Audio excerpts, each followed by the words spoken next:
Revenue వ్యవస్థను నిర్వీర్యం చేసిన ఘనత జగన్కే దక్కిందన్నారు మాజీ MP Chintamohan. Madanapalle sub collector దగ్ధం అనేది ఘోరమైన ఘటనగా అభివర్ణించారు. దోషులెంతటి వారైనా శిక్షింపబడాలని అన్నారు. రెవెన్యూ రికార్డులను కాపాడాల్సిన బాధ్యత చంద్రబాబు మీద ఉందన్నారు. అయితే మదనపల్లెలో ఘటనపై చూపిన చొరవ, విజయవాడలో పొల్యూషన్ బోర్డును కూడా కాల్చితే దాన్ని ఎందుకు వదిలేశారని మాజీ ఎంపీ ప్రశ్నించారు.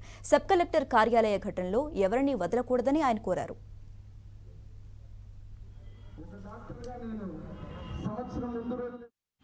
అడంగళాల నుండి జమాబందీ లెక్కలు చూసేవాళ్ళు. ఈరోజు జమాబందీ లెక్కలు కానీ అడంగళాలు కనపడటం లేదు.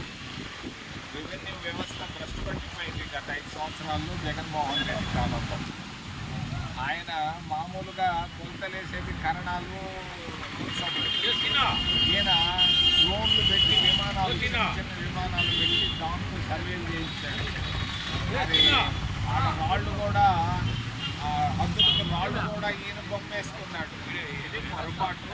అది రాజశేఖర్ రెడ్డి కుమారుడు చేసింది చాలా పెద్ద పొరపాటు. రెవెన్యూ వ్యవస్థను భ్రష్టు పట్టించాడు. ఒక మహానుభావుడు 200 సంవత్సరాల నాడు లార్డ్ మెకాలేని ఆయన 1820వ సంవత్సరంలో మరి చక్కటి రెవెన్యూ వ్యవస్థ, రెవెన్యూ బోర్డులు తీసుకొని వచ్చాడు. అటు మద్రాసు రాష్ట్రంలోనూ, ఇటు ఆంధ్రప్రదేశ్లో కానీ. మరి ఈరోజు 1000 ఎకరాల భూములు నాశనం చేశారు వాళ్ళు. మరి సిఐడీలు కానీ, పోలీసులు కానీ, రెవెన్యూ యంత్రాంగం చక్కగా వెంటనే స్పందించి, నేను పేపర్లో చూశాను, సంతోషపడ్డాను. ఇది చాలదు. వాడు ఎంత పెద్దోడైనా